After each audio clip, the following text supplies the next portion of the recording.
L'actu du web, du digital, de l'intelligence artificielle et de la tech. Oh, de ce joyeux vendredi 31 octobre 2025. Oh, c'est Halloween, joyeux Halloween. Je sais pas si ça souhaite, mais bravo. Assurez-vous d'être bien abonné à cette chaîne, d'activer la petite cloche et de mettre quelques commentaires, s'il vous plaît, bienveillants et constructifs. Ce serait pas mal, sachant qu'aujourd'hui, je vais entamer avec un sujet à la une qui parle de notre président Emmanuel Macron et de sa sortie sur les réseaux sociaux. Ah oui, ça fait partie de l'actualité qu'il ne faut pas louper. Qu'est-ce qu'on est en train de construire autour de tout ça? Je vais vous en parler. Attention, distinguer objectivité, je fais mon mieux pour essayer d'être objectif, et neutralité, je ne suis pas neutre. Prenez avec précaution tout ce que je vais vous raconter, et en termes de neutralité, et puis commentez, donnez vos opinions également sous cette vidéo dans les commentaires. La revue d'actu web IA Digital Tech, il n'y a pas que de la politique, rassurez-vous. C'est tout de suite, c'est maintenant sur Renaud Décode. Sujet à la une, Emmanuel Macron. Ça, on l'avait jamais fait. Il faut un début à tout.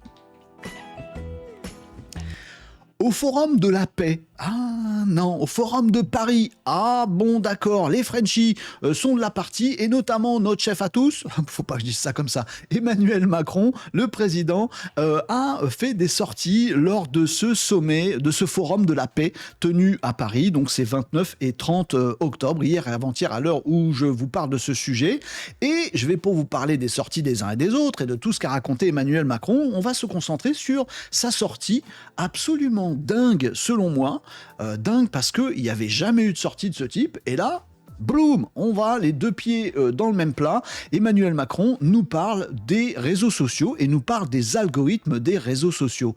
Et il en parle avec des termes assez directs. Attention, vous branchez votre sagacité, votre esprit critique, votre bon sens, tout simplement, votre sagesse à tout ça. Je vais essayer de brancher la mienne aussi, je ne sais pas si je vais y arriver. Qu'est-ce qui s'est passé? Emmanuel Macron nous a fait une sortie absolument dingue, assez forte, sur le rôle des algorithmes dans la diffusion des informations, allant jusqu'à citer des réseaux sociaux, ligne de mire X, le réseau social X, avec des contenus d'extrême droite. Je vous mets au défi, je ne vais pas le citer dans le texte, mais voilà, vous ne trouverez pas, vous aurez du mal à éviter des contenus tout poucraves. Si vous allez sur X, au bout de 3 minutes, vous avez des contenus poucraves. C'est pas faux. Voilà, vous retrouvez des extraits et des revues de cette intervention, mais c'était effectivement assez punchy. Il y a aussi TikTok qui a pris pour son grade. Vous allez sur TikTok, nous raconte-t-il, et puis au bout de trois mots, si vous faites certaines recherches, vous tombez sur des contenus salafistes, etc. Conclusion, les réseaux sociaux ne sont pas une bonne source d'information parce qu'il y a de l'algorithmie derrière et que ça ne va pas et qu'on doit arrêter de les utiliser comme source d'information. Alors il dit pas en quoi on peut les utiliser, parce que moi clairement je vais vous dire, foncez sur YouTube dès que vous voulez apprendre un truc. C'est un réseau social, machin, etc. Bon, alors qu'est-ce qu'il pointe Emmanuel Macron ? Cette dérive, selon lui, des algorithmes. Alors, il y a plein de dérives des algorithmes. Selon moi, il y en a une essentielle, c'est que ces algorithmes vous enferment. Voilà, pour moi, le plus grand, mais j'ai encore que mon opinion, pour moi, le principal défaut de l'algorithmie depuis toujours, et ça fait longtemps que ça existe, monsieur le président, il faut se mettre à la page un petit peu, vous êtes quand même président, bon, depuis toujours, c'est de dire, les algorithmes ont envie de te proposer quelque chose qui te plaît, parce que c'est leur modèle économique. Peut-on leur reprocher? Nous, on a envie de voir des choses qui nous plaisent, bon, est-ce qu'on peut nous le reprocher, vouloir passer du bon temps? Pas vraiment, et du coup, il y a on fait coïncider les deux, et on se retrouve dans une logique marketing où je ne vais voir que des choses qui m'intéressent déjà, je ne vais plus découvrir le monde, je ne vais pas me voir proposer des sujets qui ne m'intéressent pas, pour toutes ces raisons, essentiellement mues par l'économie et le succès des réseaux sociaux, tout simplement. Quand on veut être un réseau social qui marche, on met un algorithme qui plaît aux gens. Et comme les gens, on leur apprend pas les algorithmes, on leur apprend pas l'intelligence artificielle, ça ne fait pas partie des programmes de l'éducation nationale ni de l'éducation complète des Français. D'ailleurs, c'est même interdit, du coup, personne ne sait s'en servir et on se retrouve prisonnier ou à constater qu'on en est prisonnier. Là où Emmanuel Macron nous fait une sortie, c'est qu'il oriente grave le truc sur l'idéologie qu'il y a derrière. Il pointe des réseaux sociaux en fonction de ce qu'il propose. Ça, c'est pas bien. Ça, par contre, ça peut être bien. mais d'où, j'avais failli tutoyer le président, Manu, d'où, monsieur le président, vous nous faites une sortie comme ça, en nous disant ce qui est bon et ce qui est pas bien, et ce qui est pas bon au niveau des idées. Alors j'entends qu'il y a des trucs dangereux et qu'il faudrait légiférer. Eh ben c'est la conclusion aussi du gouvernement et du président de la République qui nous sort cette idée en nous disant il faut réglementer tout ça, il faut qu'on arrête de se faire marcher dessus et il faut qu'on interdise les réseaux sociaux. D'ailleurs, on va même aller plus loin, il faut que ces réseaux sociaux nous donnent leur algorithme, qu'on puisse le lire, qu'on puisse le comprendre.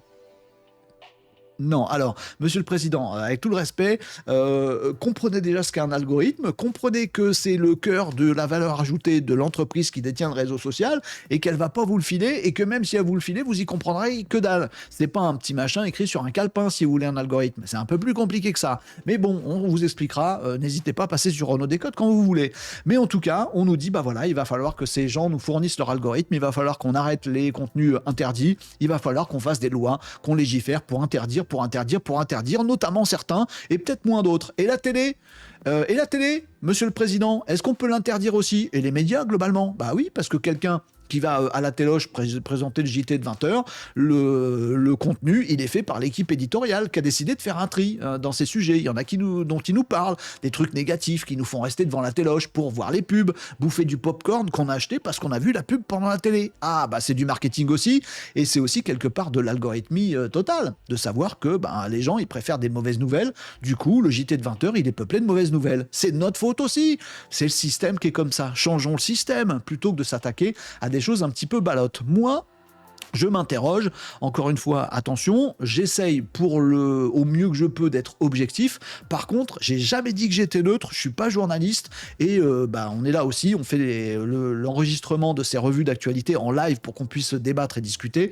Vous avez des commentaires là-dessous pour donner vos opinions et on a le site web renaud-décode.fr pour aborder tous ces sujets-là, d'accord, pas d'accord, etc. et trouver des solutions ensemble et les construire intelligemment ensemble. Là où je m'interroge donc, c'est sur le manque d'intelligence, pardon pour cette attaque, monsieur le président, mais de cette sortie-là, pour 3 raisons essentielles. La première, c'est que ça fait quand même 10-15 piges qu'on a ces algorithmes, que tout le monde voit bien comment ça fonctionne, qu'un môme de 14 ans saurait vous expliquer aussi bien qu'un expert, que effectivement le principe des réseaux sociaux fait qu'il y a un algorithme et fait que ça nous entraîne. Pourquoi le découvrir maintenant? Pourquoi s'en énerver maintenant? Je m'interroge. On va laisser ça comme ça, je m'interroge. Est-ce qu'il n'y aurait pas un petit calendrier derrière tout ça? Oh, on va pas virer complotiste non plus, Renaud. Non, mais juste, je m'interroge. Bon, très bien. Ensuite, deuxième chose, je suis le premier à pester sur les réglementations qui sont un petit peu à côté de la plaque parfois, notamment les réglementations européennes, selon moi. On a le DSA. Déjà au niveau européen, le Digital Service Act, qui s'applique déjà aux réseaux sociaux, qui dit déjà transparence sur les algorithmes, qui dit déjà faut lutter contre les fake news et les fausses informations, qui dit déjà protection de tous les gens pour pas qu'on tombe sur des trucs sur lesquels il faudrait pas tomber. On a déjà le DSA pour ça. En fait, on a déjà les lois. Il suffirait de les appliquer. Pourquoi avoir un discours aujourd'hui en disant hey, ils nous font des lois parce que c'est le bazar? Non, il faut les appliquer maintenant. Comment qu'on fait? On continue avec 40 personnes à l'Arcom qui gèrent 4 millions par jour, je sais pas combien sont les chiffres, mais les chiffres que je viens de donner sont faux. Mais enfin voilà, il y a une différence énorme entre les gens qui bossent à la CNIL pour foutre des amendes.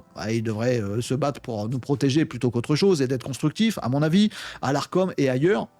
Les services sont pas assez lotis et on sait pas faire appliquer les lois. Il n'y a pas besoin de nouvelles lois. Bon, et puis les trucs qui consistent à dire transparence algorithmique, filez-moi votre algorithme. Non, c'est idiot de demander un truc pareil. C'est comme avec l'IA. Vous nous donnez, confiez-nous toutes les données d'entraînement de votre IA pour qu'on vérifie. Non, voilà, non, ça n'arrivera jamais et c'est même pas logiquement possible. Moi, je m'interroge aussi dans le camp contraire. Attention, les amis, commencez pas à vous énerver avec moi. J'arrive pour la deuxième lame. Je m'interroge aussi sur la levée de boucliers sur les réseaux notamment, ce qui donne du coup raison à Emmanuel Macron là-dessus, et tous ceux qui vont insulter le président en nous disant mais non, c'est de la censure, c'est de l'entrave à la liberté, voire pire, des mots que je peux pas prononcer en live ici, sinon je vais me faire ban, comme quoi il y a quand même de la régulation, faudrait la régler un peu mieux, la régulation, bref, donc il crie à la censure. Pour moi, dans une société qui vit bien, et c'est le cas dans nos vies, c'est le cas dans nos services publics, c'est le cas dans notre vie de tous les jours, la physique, la réelle, en dehors des réseaux sociaux, il nous faut des règles du jeu pour bien vivre ensemble. On dit bonjour, on n'insulte pas, on tape pas, on dit pas des grosses conneries, etc. Dans la vie de tous les jours, c'est comme ça. Pourquoi ce serait différent sur les réseaux sociaux. Moi, mon avis, c'est que oui, il faut réguler, mais il faut le faire avec bon sens, avec intelligence, même pas intelligence, pas besoin, sagesse, voilà. Il n'y a pas le droit de dire des trucs faux. Hein, t'as raison. Ouais, réseaux sociaux, pareil. Il n'y a pas le droit d'insulter les gens ni les harceler. Ah bon? Ah, très bien, très bien. Il n'y a pas le droit d'arriver complètement masqué pour dire des bêtises et de se barrer en courant. Ah, t'as raison, t'as raison. Bref, toutes ces choses-là, il faut des règles du jeu pour bien vivre en société. Faisons-les appliquer aux réseaux sociaux et à tous les autres trucs. Les médias traditionnels, vous barrez pas en courant parce que vous êtes concernés aussi. Bon, là maintenant, je me demande si cette sortie, j'ai dit je me demande, bon, et pas mes petites conclusions en tête, mais c'est comme si. Je me demande s'il n'y a pas dans cette sortie d'Emmanuel Macron un calendrier politique, voilà, une volonté à géométrie variable, parce que tous ces trucs-là, on aurait pu les faire avant, installer des règles du jeu, et puis se dire, c'est là qu'on va tous ensemble, si vous êtes d'accord, on y va. Bon, est-ce qu'il n'y a pas un agenda politique entre les conflits avec la Russie, contre la Russie, non, ils sont en conflit aussi, bref, débrouillez-vous, et les échéances électorales qu'approchent, est-ce qu'il n'y a pas une sortie là-dessus? Bon, allez, amis complotistes de tous bords, n'hésitez pas, comme moi, c'est pas vrai, n'hésitez pas à commenter avec autant de bienveillance, d'intelligence et de bon sens que vous pourrez sur cette info-là. À mon avis, il faut trier toutes ces informations-là, et c'est important ce qu'on fait sur les réseaux sociaux, de se poser des questions, d'échanger ensemble. Finalement, c'est peut-être nous qui donnons le bon exemple. Allez, côté réseaux sociaux, algorithmes et IA, justement, il y a des petites nouvelles et elles font écho à ce que je vous disais juste avant, ce qui me fait bien marrer. Je pense que c'était pas prévu. Instagram, d'abord lui, expérimente un Your algorithme, votre algorithme. Instagram est en train d'expérimenter, c'est pas déployé pour tout le monde pour l'instant. Et puis il y a d'autres réseaux sociaux qui soit le font, soit sont en test, soit le feront peut-être un jour, de tester une personnalisation voulue par vous de l'algorithme qui s'applique à vous. Alors attention, il y a du bon et du mauvais là-dedans à mon avis, mais objectivement, Your Algorithm, c'est donc un nouveau service de chez Insta qui vous permet de dire tel contenu ou pas telle personne, mais tel contenu, tel genre de sujet, j'en veux pas. Et du coup, l'algorithme va comprendre que vous, particulièrement, vous avez apporté des réglages complémentaires, que vous ne voulez pas voir tel truc. Ou au contraire, que vous voudriez bien découvrir certaines choses que vous ne connaissez pas. Donc voilà, vous allez pouvoir ajuster avec différents petits leviers, chaque réseau social aura sa sauce, l'algorithme qui va s'appliquer à vous, une personnalisation de l'algorithme. Alors c'est cool, à mon avis, je vous donne mon opinion, parce que ça évite l'algorithme de masse qui fait rentrer tout le monde dans un moule identique parce que l'algorithme il est le même pour tout le monde. En même temps, j'ai un petit peu peur que ceci ne nous tire pas vers le haut, voire nous laisse tout en bas, en monde Wall-E. Si vous avez vu ce magnifique film d'animation, Wall-E, a plein de poésie, mais avec en même temps de la futurologie dedans, où on se retrouve tous avec un écran devant la tronche à réfléchir tous dans le même sens, avec les mêmes trucs, etc., etc. Est-ce que le truc qui vise à dire, non, ne me propose que des trucs que je connais déjà, des musiques que je connais déjà, des films que je connais déjà, des références que je connais déjà, des machins, est-ce que c'est pas en train de nous mettre des œillères de plus en plus fermées et que du coup on s'ouvre de moins en moins au monde? Bonne chose, pas bonne chose, c'est Your Algorithm de Instagram. Dans le même temps, il y a TikTok également qui a sorti pas mal de petites dingueries, notamment des fonctionnalités pour les créateurs de contenu sur TikTok. Alors vous irez voir ça si vous êtes créateur de contenu sur TikTok, ça vous intéressera. Et toute une boîte à outils super sympa, avec du montage qui se fait directement, avec des inputs pour savoir ce qui intéresse les gens et le faire à quel moment. Et c'est un de ces trucs-là, c'est ce truc-là qui me perturbe un petit peu, vous me direz ce que vous en pensez en commentaire, le fait que TikTok va proposer aux créateurs de leur dire exactement ce qu'attendent les gens. Dans un niveau absolument marketing, on veut forcément, quand on est créateur, être entendu par un max de gens. On a un truc à raconter, comme sur Renaud Décote, très bien. Mais il y a TikTok et d'autres réseaux sociaux, on n'en prend pas TikTok particulièrement, qui va me dire, en fait, ce que les gens attendent, c'est plutôt ça. Ah bon, je vais pas parler du sujet que j'avais envie de partager, je vais leur parler de ça, comme ça j'aurai plus de vues. Sans parler de modèle économique, ça permet d'avoir plus de vues, etc. Est-ce que les créateurs vont résister à ça ? Parce que pour moi, c'est de la résistance qu'il faudrait. Non, les gens veulent ça, mais moi, j'ai envie de leur apporter ça. Bon, est-ce qu'on va réussir à avoir un peu plus de pluralisme et de diversité sur les réseaux sociaux alors qu'il y a Instagram, Your Algorithm, et qu'il y a TikTok qui va nous dire voilà ce que les gens aiment bien, vas-y fais-le. Je commence à avoir des doutes là-dessus. Il faudrait que les réseaux sociaux nous élèvent et nous propose des choses intéressantes et qu'on ne connaît pas déjà. En attendant, si vous êtes créateur de contenu, tiens, je vais vous partager une vidéo, ça va être rigolo. Je sais pas si j'ai le droit, mais je prends le gauche.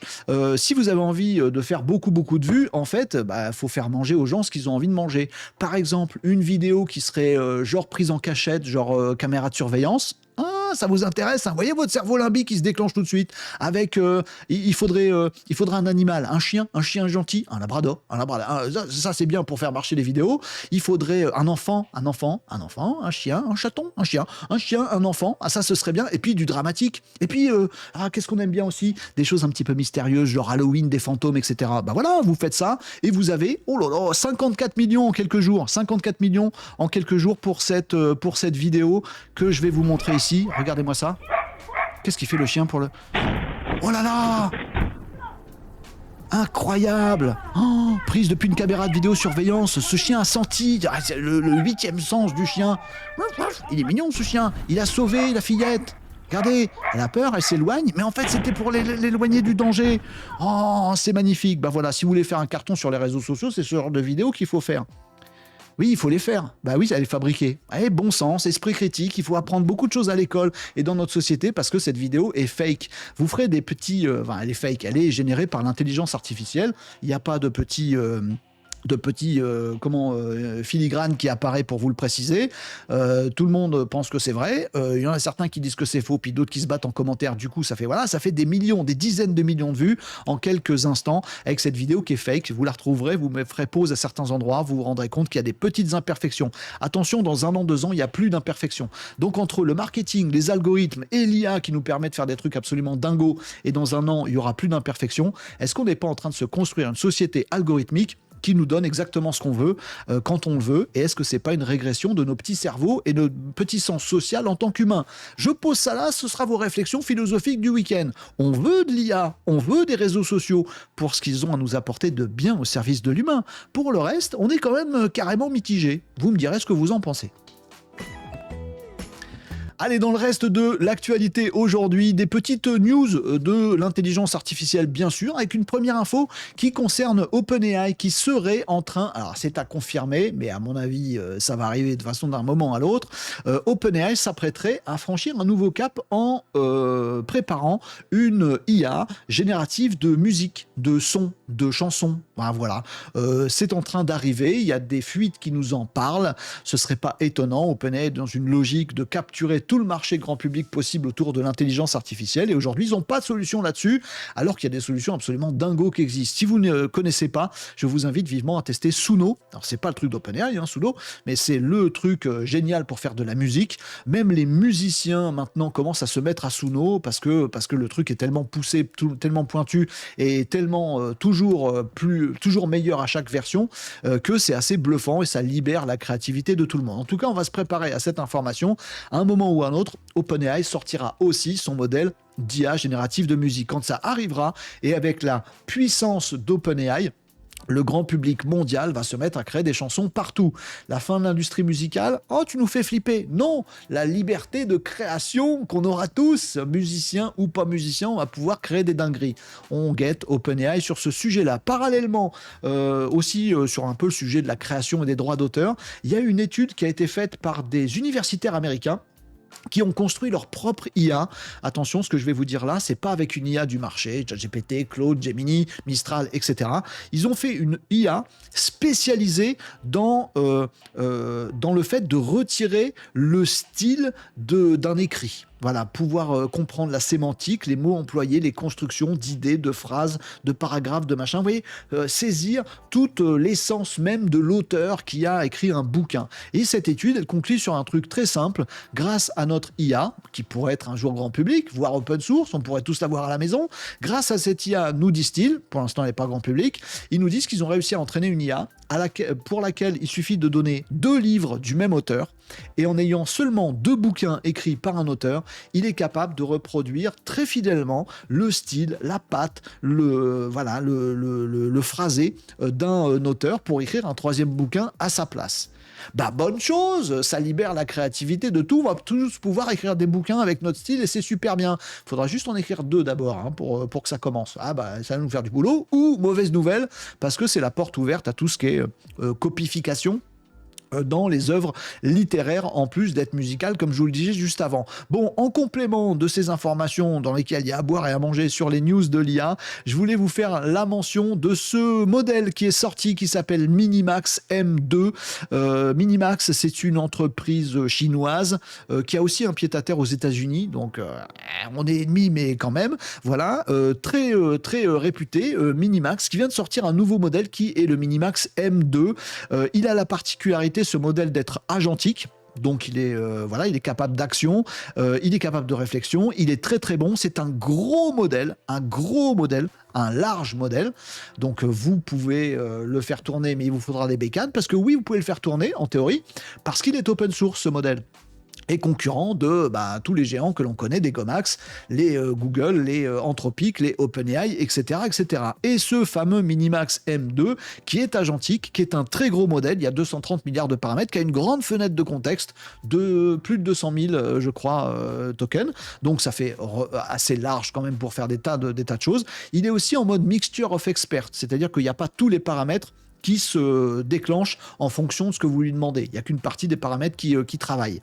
Et du coup, ça en fait un modèle qui est hyper rapide et qui est open source. Vous pouvez théoriquement le faire tourner sur une bécane. Alors il faudra quand même, c'est un gros modèle, il vous faudra une super grosse bécane. Alors soit il vous faudra des H100, des GPU balèzes, il vous en faudra 4 et faire tourner ça dans une PME, par exemple une entreprise, ou alors un Mac Studio avec beaucoup de RAM, etc. Mais en tout cas, il vous faudra une bonne bécane un peu faite pour ça. Mais vous pourriez faire tourner ce modèle qui est absolument bluffant. C'est-à-dire que c'est un modèle open source et il est comparé dans les benchmarks, dans leur benchmark à eux, aux plus grands modèles. On les compare à Gemini 2.5 Pro, à Claude Sonnet 4.5 et on voit qu'il n'est pas du tout ridicule, il est même au-dessus de certains de ces modèles et c'est absolument dingue. Ça y est, c'est l'avènement des grands modèles open source qu'on peut récupérer, qui travaillent très très vite, qui vont coûter du coup à l'inférence beaucoup moins cher. On nous annonce divisé par 12 le coût par exemple d'un Claude Sonnet avec ce Minimax M2. Ce genre de choses arrive et peut-être que le futur de l'IA,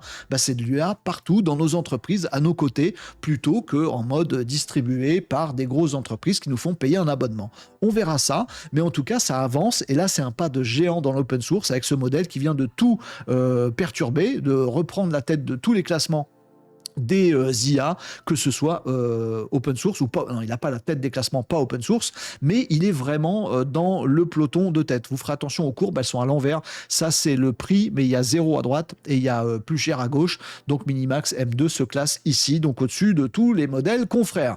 On s'intéressera à ce truc-là et à ce monde qui est en train de changer avec de l'IA distribuée différemment à nos côtés, à nous les petits humains, au bureau ou à la maison. Enfin, à la maison, il va falloir une bécane balèze. Mais bon, maintenant, c'est faisable. Allez, une petite information sur les blocs sur cette planète. Les blocs sur cette planète, on n'est pas dans un jeu vidéo. Non, je veux dire les blocs au niveau de l'intelligence artificielle, parce que je vous en parle depuis un petit moment, des batailles entre notamment la Chine et les États-Unis sur l'intelligence artificielle, et puis également sur tout le reste, sur les GPU, sur les terres rares, sur machin, etc. Toute la chaîne qui est si importante pour l'humanité actuelle, l'avenir de l'humanité et l'avenir du business des uns et des autres. Et ça compte vachement, puisque Donald Trump, le président américain, vient de faire une tournée en Chine et en Asie également. Il était en Corée du Sud, au Japon, et il est revenu avec plein de deals. Il aime bien les deals, Donald Trump, avec un deal surprenant entre, du coup, Washington et Pékin, entre les USA et la Chine. Ils se sont accordés en disant, bon, on va se calmer 2 minutes avec nos surtaxes, nos barrières douanières, nos interdictions, etc., etc. Et on va faire effectivement un deal sur tout ce qui est terres rares, fourniture de ce genre de choses qui permettent à chacun d'avancer, parce qu'ils peuvent tellement se polluer la vie, les deux grands géants, qui se sont dit, attends, on va arrêter de se polluer la vie, et comme ça, on va asseoir notre hégémonie à tous les deux, on réglera nos comptes plus tard. Je vous caricature un petit peu, mais c'est un peu comme ça que je le perçois, vous me direz ce que vous en pensez. Dans le même temps, Donald Trump en a profité pour emmener des patrons, notamment le patron d'Apple, dans sa valise. Non, il n'était pas dans la valise, mais vous m'avez compris, et ils sont allés faire des deals à Tokyo, à Séoul, donc Japon, Corée du Sud pour avancer, faire plein d'avancées industrielles autour du digital là aussi. Alors peut-être un petit peu embêtant pour nous en Europe parce que on voyait le Japon, la Corée du Sud comme des partenaires privilégiés potentiels pour nous, pour essayer de faire des synergies un peu plus globales et un peu plus mondiales. Bon, bah les États-Unis viennent de mettre le grappin, qui est pas exclusif, on est d'accord, sur ces pays d'Asie qui sont très avancés et aussi au niveau du digital et de tout ça. Du coup, vous allez me dire, bah on les voit bien les deux blocs, il y a la Chine, il y a les US, et que fait l'Europe? Eh ben, il faut qu'on se mette d'accord. Oui, enfin, ça fait 3 ans qu'on essaie de se mettre d'accord sur l'IA, et ça fait je sais pas combien d'années qu'on essaie de se mettre d'accord tout court. Eh bien, les amis, sachez-le, l'Europe vient de faire un move partiel. Parce que c'est comme ça maintenant, l'Europe, on est tous ensemble, mais en fait, on s'entend mieux que quand on est que quelques-uns. Ah bon, très bien, ok, je ne juge pas. Donc, on a la France, l'Allemagne, l'Italie, et il m'en manque un, les Pays-Bas. Voilà, donc des grands acteurs du digital qui ont beaucoup d'avancées, qui ont leurs IA, qui ont leurs data centers, etc., etc. Ces 4 pays-là viennent de conclure un accord qui s'appelle le EDIC Digital Commons, le fait de s'accorder au niveau des pays pour se partager les choses et faire les choses en commun. Toi, tu fais du cloud, bah, chope aussi tes acteurs privés et les nôtres en France pour qu'on le fasse ensemble. Tiens, mets les Italiens dans le truc, on a un accord tous ensemble pour faire les choses tous ensemble. Alors, il y aura aussi des financements européens. Alors, je n'ai pas trouvé l'information du montant de ces financements. Je ne sais pas s'il est précisé quelque part. Je ne peux pas en juger. Mais en tout cas, il y a les nations, les pays là, qui s'entendent entre eux pour dire bah, nous, on va faire en sorte de faire du cloud ensemble, de l'IA ensemble, même des réseaux sociaux ensemble. Voilà, c'est écrit dans cet accord de dire bah, on va essayer de faire émerger des réseaux sociaux européens. Bon, bah, il n'y a plus qu'à des acteurs privés à trouver. Et espérer que tout ça marche bien, que ce soit pas encore une machine administrative qui va être lente et coûteuse et embêtante, mais au contraire que ça va favoriser les choses. 4 pays, c'est pas exclusif, d'autres pays pourraient rejoindre cet accord.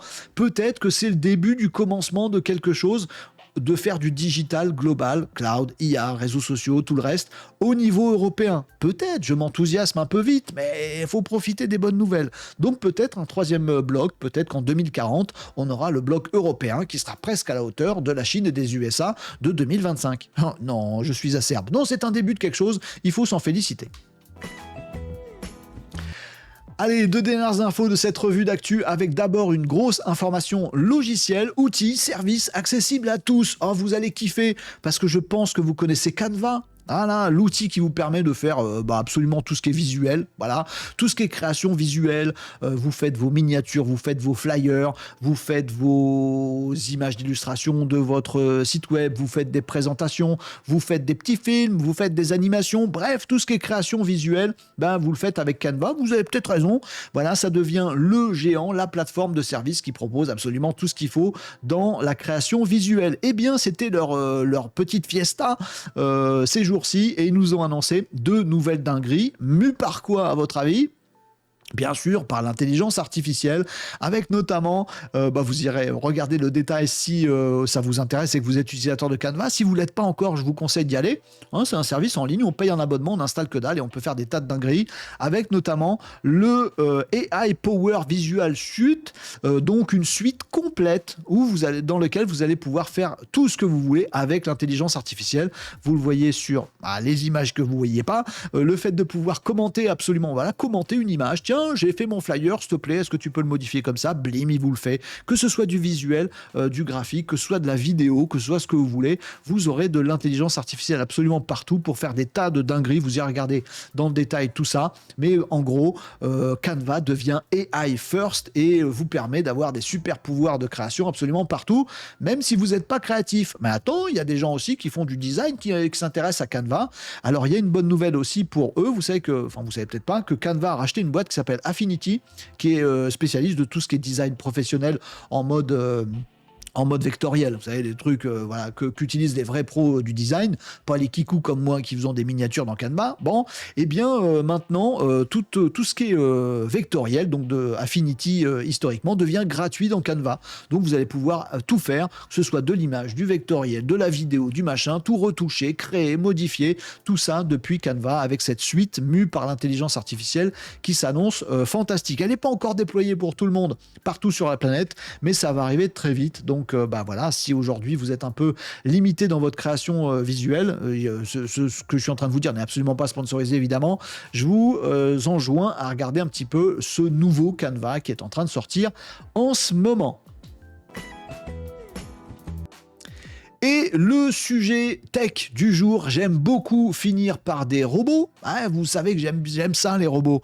Bon, bah là, il y a une news qu'on ne pouvait pas louper. J'ai même hésité à la mettre à la une. Et cette news, elle s'appelle Neo. Elle s'appelle Neo. C'est lui, Neo.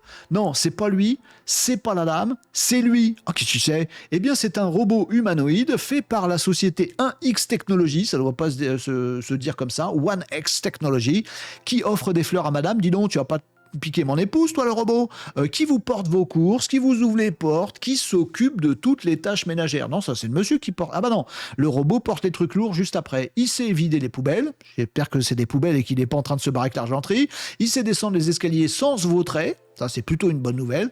Bref, il est là pour être votre robot d'intérieur, qui a un bon petit move de derche aussi. Pourquoi pas? Bon, il peut faire les mêmes gestes que vous en étant juste derrière. Ça sert à rien, mais c'est divertissant. Il peut faire des tas de choses, ce robot. Et la grosse nouveauté du truc, c'est ce robot est disponible. Et pour pas cher, enfin si ça coûte quand même une plombe, attends, on va débunker ce que je viens de dire. Je m'auto-débunk. Ce robot, donc Neo, il mesure 1m65, il pèse 30 kg, il est capable de soulever 20 kg dans les escaliers peinard tranquille. Il est là pour vider la poubelle, pour passer l'aspirateur, trop bien, faire la vaisselle, mettre les trucs dans la ranger des trucs, bref, il est là pour faire toutes les tâches ménagères. C'est le robot humanoïde d'intérieur, c'est votre petit majordome, et il est disponible à la vente. Vous pouvez, je vous incite pas, attendez d'aller jusqu'au bout de cette actu avant de craquer votre carte bleue s'il vous plaît. Vous pouvez effectivement vous rendre sur le site de 1x Tech, 1x.tech et découvrir Neo. Salut, c'est celui de gauche, hein. Ne vous méprenez pas, hein. Achetez pas un papy et pas d'accord. Voilà, qui va faire donc le ménage derrière vous pendant que vous jouez aux cartes et rangez vos trucs dans le frigo. Et donc c'est un robot d'intérieur et oui, il est disponible à la vente, c'est-à-dire que vous pouvez aller hop là, cliquer sur commander et vous le voyez ici. Il est disponible alors sous deux modes. Soit vous payez tout de suite maintenant. Il vous en coûtera, ça fait quoi ça, 17 000, un peu plus de 17 000 euros. Ça va pour avoir quelqu'un qui fait pendant je sais pas combien d'années tout le ménage chez vous, c'est plutôt cool. Et vous avez même, regardé, une offre mensuelle que vous pouvez avoir ici. Donc à 400, je sais pas combien ça fait en euros, à 500 balles, à 500 $ par mois. Ça y est, c'est le premier robot humanoïde d'intérieur qui vous débarrasse de toutes les tâches reloues. Voilà, à plus de charge mentale. Nous on joue aux cartes tranquillou pendant que c'est le robot qui fait tout le truc. Et ben pourquoi pas. Sauf qu'il y a une douille. Ah oui, il y a une douille. C'est livraison l'année prochaine, les amis. Ah bah c'est pas loin. Bon, on va précommander. Et vous l'avez vu justement dans l'écran juste précédent. Si vous le prenez en le payant tout de suite à 20 000 $, alors vous serez parmi les premiers servis. Si vous prenez le truc mensuel qui coûte moins cher, il coûte plus cher en fait, mais c'est juste que c'est mensualisé, vous serez servi après. En fait, cette technique est un classique des services et des biens que vous proposez et qui sont parfaitement innovants, d'avoir des early adopters. Des gens qui vont avoir envie de craquer leur compte en banque pour se payer le robot et dire à tout le monde et kiffer leur meilleur life en ayant le premier robot humanoïde de maison. Ah, c'est pas un elfe de maison, c'est un robot de maison, d'avoir le Néo chez soi. Mais pourquoi avoir cette logique de early adopters? C'est bien la réponse, les amis. J'ai pas le robot, voilà, mais visiblement, vous irez voir, les vidéos sont passionnantes, il fait des tas de trucs, mais vous irez voir que pour certaines choses, là vous le voyez ici dans la vidéo, vous voyez, je vais à la porte et je sais ouvrir la porte à quelqu'un qui arrive. On vous précise dans la vidéo que ça c'est le mode autonome. Ce mode autonome, il est montré dans la vidéo que 2 fois, quand le robot sait vous débarrasser d'un objet encombrant pour aller le ranger dans la cuisine et quand le robot vous ouvre la porte. Ça, c'est vous prendre un objet dans les mains. C'est plutôt cool, c'est la classe. Tu fais ça 1 fois, 2 fois, 3 fois avec tes amis. La 4e fois, ils en ont marre, mais ça bluffe. Et en fait, il n'y a que ces 2 choses-là qui sont en mode autonome. Je peux vous faire tourner le truc en boucle, il n'y a que ces 2 choses-là qui sont en mode autonome. Il y a une douille, voilà, je vous le dis. Alors une douille, si ça vous fait kiffer, allez-y, franchement les amis, il est super beau, il est lavable en machine, même la petite combinaison sympathique du robot, vous pouvez le taguer. Non, mais moi j'ai envie de faire ça, si j'en ai un, je le tag, je le décore, je lui mets du fard à paupières, des trucs comme ça pour rigoler un petit peu, je lui crée des trucs dans le dos, je ne sais pas. Mais tout ce qu'on vous montre là ici, n'est pas autonome aujourd'hui. On vous dit même ici que il va y avoir de la casse dans les assiettes et dans les verres, et on vous recommande même d'acheter, je ne sais pas si c'est payant ou pas, mais on vous dit qu'il y a des experts de One X Technology qui seront disponibles si vous voulez apprendre des choses à votre robot. En gros, la tâche est très compliquée. C'est encore pire que pour les véhicules autonomes, par exemple. Quand on fait des véhicules autonomes, on est sur la route, mais il faut réussir à capter tout ce qui peut se passer sur la route. C'est dingue, il faut entraîner des modèles à un niveau absolument incroyable. Mais pour la maison, c'est pire. Savoir que vous avez déplacé une chaise qui n'est pas au même endroit qu'hier et qui du coup, il ne faut pas passer l'aspirateur pareil, c'est chaud. Savoir où est votre lave-vaisselle, quelle est la dimension de vos assiettes et où c'est que ça se range les verres, c'est super chaud. Il va falloir lui apprendre des tas et des tas de trucs. Eh bien, ces géants-là de la tech et qui sont très avant-gardistes, comptent sur les early adopters. À mon avis, vous achetez le robot 17 000 euros, et vous avez la chance de faire partie de ceux qui vont entraîner le robot. Je dis pas que c'est bien, je dis pas que c'est pas bien, j'essaye de vous débunker un peu le truc. Il est bluffant et on rentre dans cet avenir-là où on aura des robots domestiques. Attention à la Chine également, parce que je vous en ai parlé il y a quelques temps, donc je n'y reviens pas, mais la Chine a déjà déployé et créé ces centres d'entraînement pour les robots, où il y a des tas d'humains qui font des tas de gestes du quotidien, je sais pas combien d'heures par jour, ils sont très nombreux dans des grands centres où leur boulot, c'est de faire plein de gestes, faire plein de gestes, faire plein de gestes. Ils sont regardés pour entraîner les robots de demain. Vous avez le choix entre un robot disponible tout de suite chez 1X Technology, mais qu'il va falloir entraîner vous, à mon avis.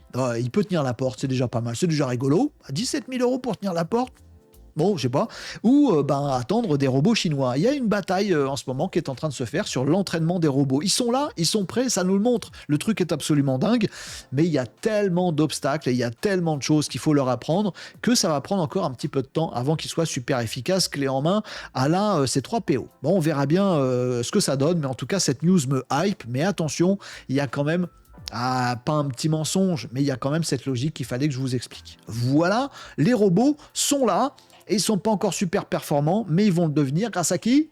Aux humains. C'est marrant. Voilà pour cette revue d'actu. N'hésitez pas à rejoindre Renaud Décode en live, puisque cette revue d'actu elle est enregistrée en live, il n'y a pas de coupe, c'est entre nous. Voilà, n'hésitez pas à rejoindre les émissions de Renaud Décode, c'est tous les lundis midi, mercredi midi, vendredi midi, sur Twitch, sur YouTube, sur TikTok. Venez, comme ça on discute dans les commentaires. Là, je vais lire vos commentaires, on va se reparler de tout ça, et on va faire des petits tutos, et on va aborder des sujets de fond. Et c'est sympa de faire les choses en live ensemble et de réfléchir ensemble, les amis. Vous n'êtes pas dispo les lundis, mercredis et vendredi midi? Oh, c'est pas très grave, nous avons aussi le camp de base de Renaud Décode qui est le site renaud-décode.fr où vous pouvez chatter sur plein de sujets, des chats thématiques. Vous avez aussi un abonnement si vous avez envie de vous former à l'intelligence artificielle, profitez-en, c'est important, ça devient crucial, voire vital. On a des super formations là-dessus avec tout un club de Renaud Décode et de plein d'apports et d'échanges entre nous. N'hésitez pas à en profiter et à partager pour qu'on construise et qu'on forge ensemble le monde de demain souhaité aux côtés de l'IA, des algorithmes et des robots. Après-demain, peut-être les robots, mais pas beaucoup plus tard. Merci d'avoir suivi ces infos et à très bientôt pour une nouvelle revue des actus web IA Digital Tech sur Renaud Décode.